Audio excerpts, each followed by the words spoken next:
Okay, this time we focus on risk management and freedom of information. But same as what I have mentioned, we just focus first in risk management, and the next cycle will be the freedom of information.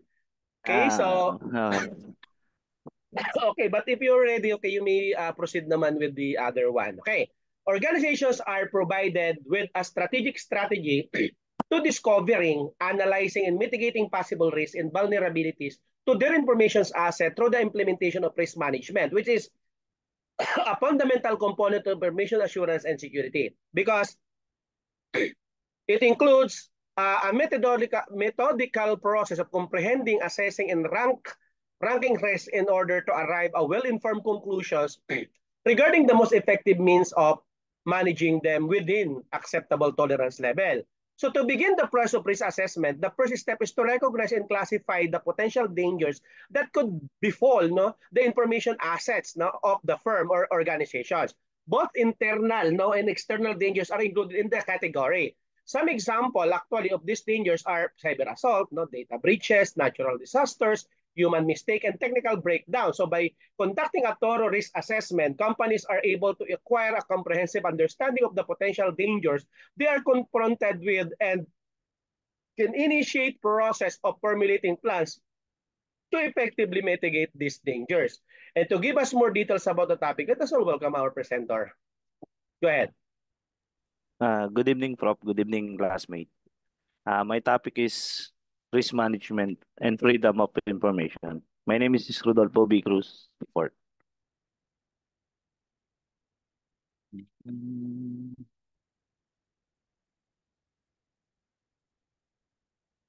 Risk management. Risk management is a critical component of organizational governance and cybersecurity strategy, ensuring the protection of IT assets, data, and operations from potential threats and vulnerabilities by identifying, assessing, prioritizing, and mitigating risk effectively. Organization can minimize the likelihood and impact of security incidents, maintain business continuity,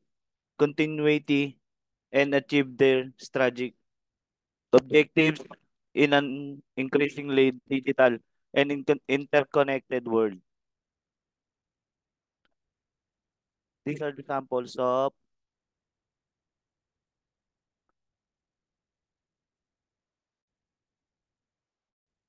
wait lang, sir.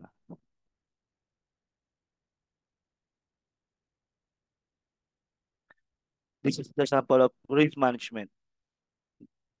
Identify, analyze, action, monitor, control. Identify.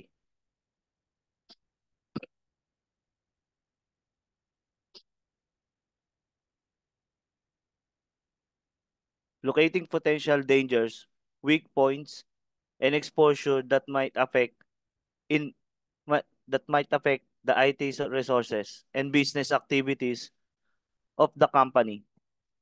In order to identify potential risks such as cyber threats, hardware failures, software vulnerabilities, data breaches, and human error, a full assessment of the IT environment, including hardware, software, networks, data, and humans, must be conducted. The second one is analyze.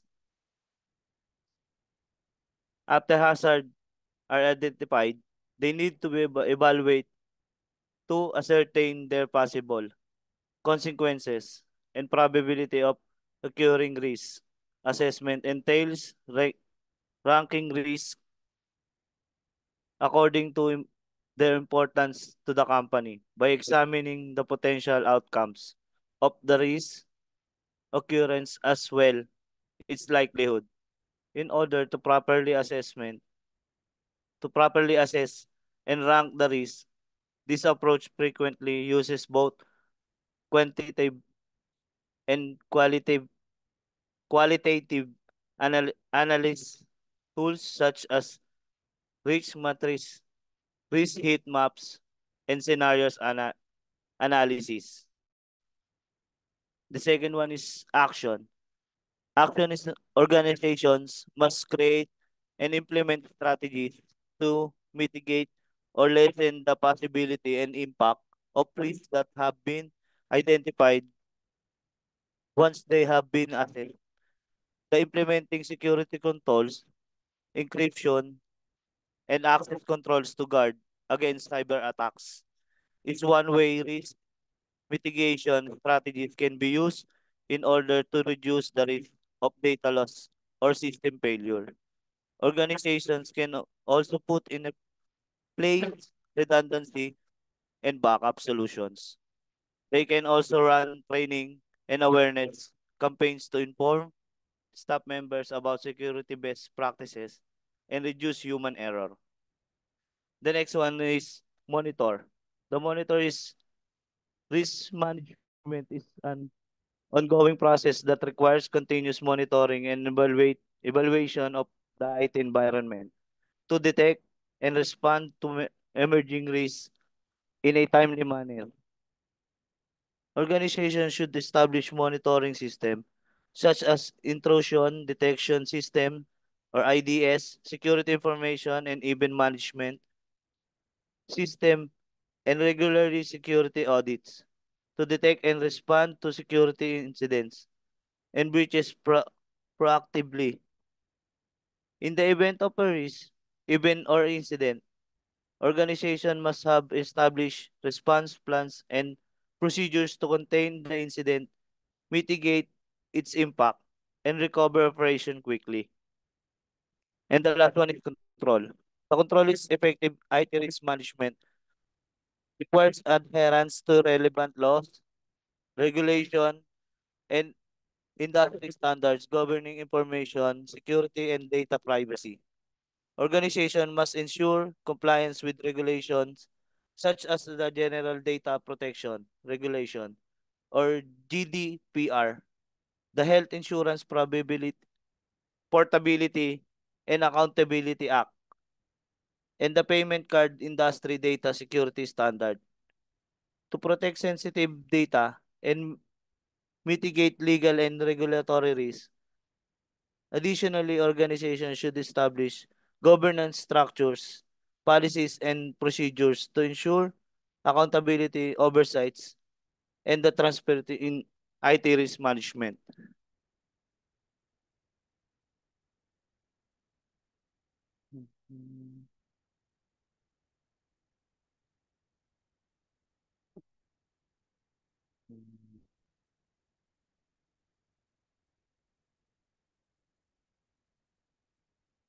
Bali, yun sa ano sir, sa analyze ko, ang sa tingnan, kung saan galing ang problema, more than troubleshooting, pwede gumamit ng iba't ibang charts para makita ang ugnayan ng bawat points. Dito din papasok ang mga recommendation para sa mga solution. Doon yun sa may analyze niya. Dito naman sa action, yung implementation ng mga solutions about the program. Sa monitoring naman, nandito na papasok yung observation ng implemented solution, evaluation, and possible recommendation for strategy improvement ng system. Tapos sa control naman sir, dito papasok yung mga rules, regulation and laws related to the goal of the system. Because kung walang rules sa pag-access, magiging magulo at baliwala yung system.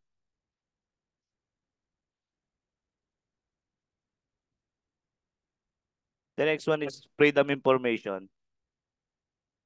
Philippine Pres Philippine President Rodrigo Duterte signed Executive Order number 02, also known as the Freedom of Information program on July 23, 2016 in Davao City. The Executive Order established the first of Information program in the Philippines covering all government offices under the executive branch. It requires executive departments, agencies, bureaus, and offices to disclose public records, contracts, transaction, and any information requested by a member of the public except for matters affecting national security and other information that falls under the inventory of exception issued by Executive Secretary Salvador Midi- Medialdea. Every Filipino shall have access to information, official record, public records, and to documents and papers pertaining to official acts, transaction or decision as well as to government research, data use as a basis for policies development. Executive Order 2 Section 3. Freedom information. In information technology plays crucial role in promoting transparency, accountability, and citizen empowerment in the governance of IT system, data management, and cybersecurity by ensuring access to information about government, IT policies, spending data handling practices, and cybersecurity efforts, FOI laws, contribute the trustworthiness and effectiveness of government IT initiatives and fosters greater public participation in the digital ages.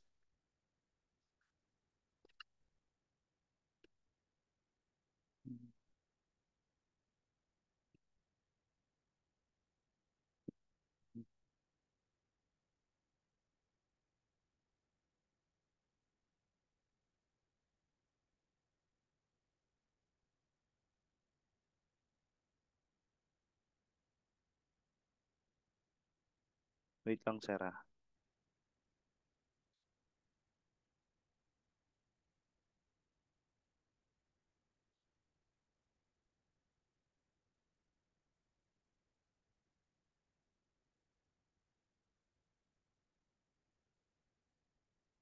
This is uh, this is the access of the freedom of information. The first one is access to government IT policies and procedures. Citizens can request information about government IT policies, procedures, and practices. Includes data protection measures, cybersecurity protocols, it procurement policies, and digital transformation strategies. The second one is transparency in the IT spending and contracts. FOI laws enable citizens to access information about government spending on IT projects and contracts awarded to IT vendors, promotes transparency and accountability in the allocation of public funds for IT initiatives. The second one is data privacy and protection. Citizens have the right to access personal information held by public authorities subject to the data protection regulations. Promote transparency and accountability in data handling practices and empowers individuals to control their personal data. Second one is cybersecurity and incident reporting. FOI laws may require government agencies to disclose information about cybersecurity incidents, data breaches, and IT security vulnerability. Enhance transparency and accountability in the government's cybersecurity efforts. And the last one is open data initiatives. Provision for a proactive disclosure of government data in open and readable formats. Promotes transparency in innovation and economic development by making government data freely available to the public.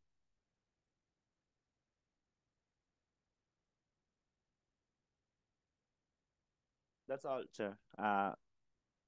Thank you for listening.